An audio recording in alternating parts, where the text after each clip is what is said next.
అందరికీ నమస్కారం. సాహితీ కౌముది ఛానల్కి స్వాగతం. ఈరోజు మనం వీడియోలో శుభలేఖ అనగానే ఖచ్చితంగా ఉండే శ్లోకం, దాదాపుగా 90% మనం ఈ శ్లోకాన్ని శుభలేఖల్లో చూస్తూనే ఉంటాం. ఆ శ్లోకం ఏమిటి, దాని అర్థం ఏమిటి అనే విషయాన్ని ఈరోజు మనం వీడియోలో తెలుసుకుందాం. శ్లోకం ఏమిటంటే, జానక్యాః కమలామలాంజలిపుటే యాః పద్మరాగాయితాః న్యస్తా రాఘవమస్తకే చ విలసత్కుందప్రసూనాయితాః స్రస్తాస్యామలకాయకాంతికలితాః యా ఇంద్రనీలాయితాః ముక్తాస్తా శుభదా భవంతు భవతాం శ్రీరామవైవాహికాః. ఇది శ్లోకం. ఈ శ్లోకం దాదాపుగా శుభలేఖ అంటే మనం చూస్తూ ఉంటాం. మరి ఇంత ప్రసిద్ధి చెందిన శ్లోకం యొక్క అర్థం ఈరోజు మనం వీడియోలో తెలుసుకుందాం. వివరణలోకి వెళ్లే ముందు మీరు గనుక సాహితీ కౌముది ఛానల్ని మొదటిసారి చూస్తూ ఉన్నట్లయితే తప్పకుండా ఛానల్ని సబ్స్క్రైబ్ చేసుకోండి. వీడియోని పూర్తిగా చూడండి, నచ్చితే లైక్ చేయండి. వివరణలోకి వెళ్దాం. జానక్యాః కమలామలాంజలిపుటే యాః పద్మరాగాయితాః. శ్రీరామచంద్రమూర్తికి సీతమ్మ తల్లికి వివాహం జరుగుతోంది. ఆ వివాహ ప్రక్రియలో ఎక్కడి వరకు వచ్చింది ప్రక్రియ అంటే తలంబ్రాల ప్రక్రియ. తలంబ్రాలు పోసుకునే సమయంలో ఎవరి చేతిలో తలంబ్రాలు ఎలా ఉన్నాయి అని ఈ శ్లోకం చెప్తోంది. ప్రాలు అంటే బియ్యం అని అర్థం. తలన్ ప్రాలు, తల మీద పోసుకునే బియ్యం, కాబట్టి అది తలబ్రాలు లేదా తలంబ్రాలు అవుతుంది. ఈ తలంబ్రాలు ఎలా ఉన్నాయి అని అంటే, జానక్యాః కమలామలాంజలిపుటే యాః పద్మరాగాయితాః. ముత్యాలతో తలంబ్రాలు పోసుకుంటున్నారు. ఆ తలంబ్రాలు పోసుకుంటున్నప్పుడు సీతమ్మ తల్లి చేతుల్లో ఆ అంజలి అంటే ఆ దోసిటి యందు ఉన్న ముత్యాలు ఎలా ఉన్నాయి అంటే పద్మరాగాయితాః, పద్మరాగమణుల్లా ఉన్నాయి, అంటే ఎర్రగా ఉన్నాయి. ఎర్రగా ఎందుకున్నాయి? జానక్యాః కమలాంజలిపుటే అని అన్నారు ప్రారంభంలోనే. కమలముల వంటి చేతులు కాబట్టి కమలములు ఎర్రగా ఉంటాయి, ఎర్ర కమలాలు ఉంటాయి. ఎర్ర కమలాల వలె సుకుమారంగా ఉన్న సీతమ్మ తల్లి దోసిటలో ముత్యాలు ఎలా ఉన్నాయి అంటే ఆ తెల్లటి ముత్యాలు కాస్త ఎర్రటి పద్మరాగమణుల్లా కనిపిస్తున్నాయట సీతమ్మ తల్లి చేతుల్లో ఉన్నప్పుడు. సరే, సీతమ్మ తల్లి చేతుల్లో ఇలా ఉన్నాయి. మరి ఆ తరువాత శ్రీరామచంద్రమూర్తి శిరస్సు మించి పొయ్యాలి.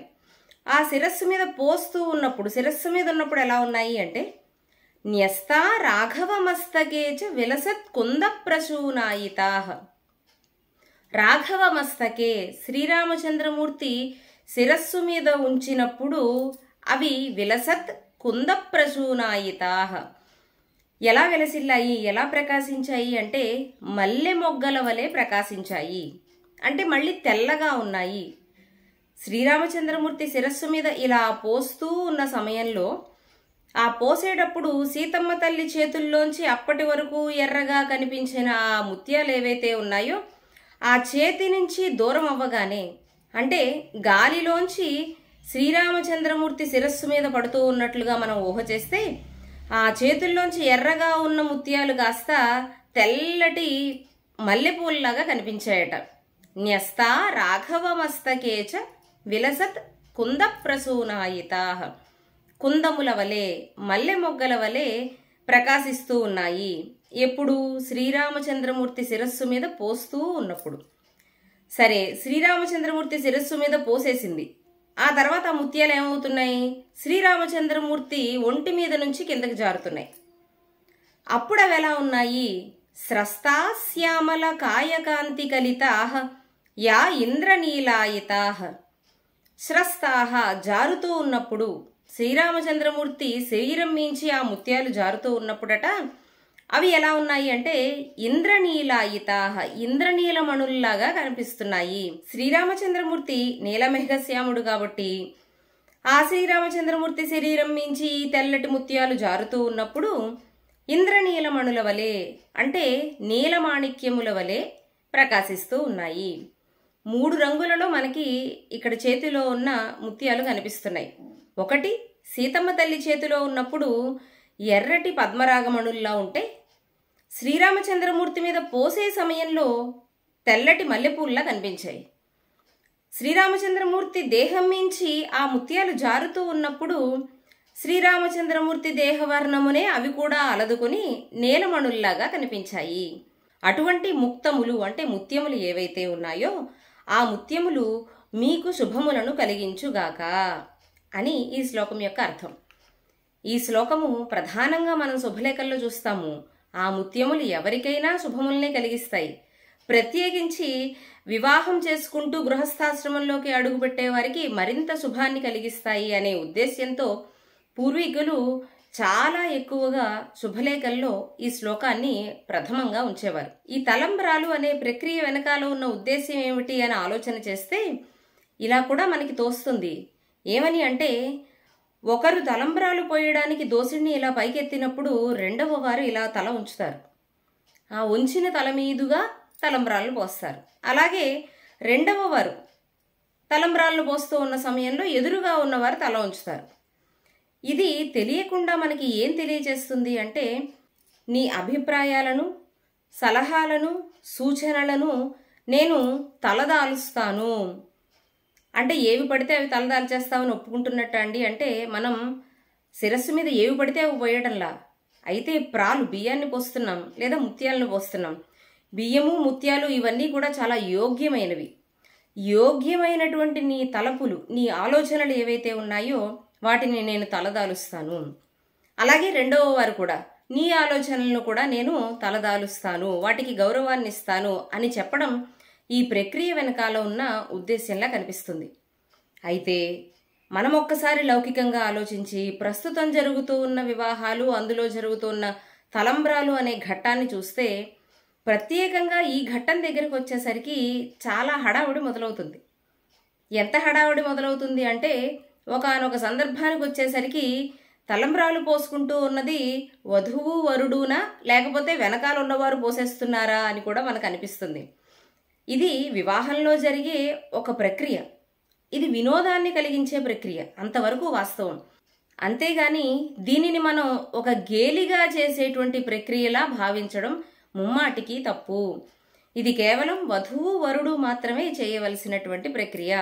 అందులోనూ వధువు పోసే సమయంలో వరుడు వెనక్కి వెళ్ళిపోవడం, వరుడు పోసే సమయంలో వధువు వెనక్కి వెళ్ళిపోవడం, లేదా వీరిరువురు వెళ్ళకపోతూ ఉన్నా సరే వెనకాలన్న స్నేహితులు సరిగ్గా వధువు వరుడు మీద పోసే సమయానికి వరుణ్ణి వెనక్కి లాగేయడం, వరుడు వధువు మీద పోసే సమయానికి వధువుని స్నేహితులు వెనక్కి లాగేయడం, ఇలాంటివి చేస్తూ ఉంటారు. ఇది ముమ్మాటికి తప్పు. తలంబ్రాలు అన్నది వైదికమైన ప్రక్రియ. అది సమంత్రకంగా జరిగే ప్రక్రియ. దానికి మనం ఇవ్వవలసినటువంటి గౌరవాన్ని ఇచ్చి తీరాలి. ఒక తలంబ్రాలను పోసుకునే సమయంలో కానీ, లేదా ఆ తరువాత ముత్యాలను కూడా పోయిస్తారు కొంతమంది, ఆ సమయంలో కానీ ఇది ఆనందాన్ని కలిగించే పవిత్రమైన ప్రక్రియ అనే భావనను వారిలో కలిగేలాగా మనం చెయ్యాలి. ఆ తరువాత ఇంకా ఇంకా ఇంకా ఏవో సరదాగా చేసుకునే కార్యక్రమాలు ఉంటాయి. అంటే పూల రేకులను, రంగురంగుల థర్మాకోల్ బాల్స్ లాంటివో ఇలాంటివేవో కూడా తర్వాత ఒక పళ్ళెం వెనకాల ఒక పళ్ళెం, ఒక పళ్ళెం వెనకాల ఒక పళ్ళెం వస్తూనే ఉంటాయి. వాటి దగ్గర మనం ఏమైనా అత్యుత్సాహాన్ని చూపించవచ్చేమో కానీ తలంబ్రాలు అనేది మాత్రం ఖచ్చితంగా మనం ఆనందంగా పవిత్రమైన భావనతో చేయవలసినటువంటి ప్రక్రియ. ఈ విషయం మనం తరువాతి తరాల వాళ్ళకి అందించి తీరాలి. లేకపోతే ఈ ప్రక్రియ కేవలం ఒక ఆటలాగా మిగిలిపోతుందే గాని వివాహ వ్యవస్థలో, వివాహ ప్రక్రియలో ఒక మంత్రపూతమైనటువంటి గొప్ప ప్రక్రియలాగా మనం తరువాత వాళ్ళకి చూపించలేకపోతే అది మనదే తప్పవుతుంది. అందువల్ల సాధ్యమైనంత వరకు ఎవరైతే వివాహానికి సంసిద్ధంగా ఉన్నారో వారికి ఈ విషయాలను తెలియచేయాలి. శ్లోకం మరొకసారి. జానక్యాః కమలామలాంజలిపుటే యాః పద్మరాగాయితాః న్యస్తా రాఘవమస్తకే చ విలసత్కుందప్రసూనాయితాః స్రస్తాశ్యామలకాయకాంతికలితాః యా ఇంద్రనీలాయితాః ముక్తాస్తా శుభదా భవంతు భవతాం శ్రీరామ వైవాహికాః. శ్లోకం కనుక నచ్చితే తప్పకుండా వీడియోని లైక్ చేయండి. సాహితీ కౌముది ఛానల్ని సబ్స్క్రైబ్ చేసుకోండి. మరిన్ని సాహిత్యాంశాలతో మీ ముందుకు రావడానికి ప్రోత్సాహాన్ని అందించండి.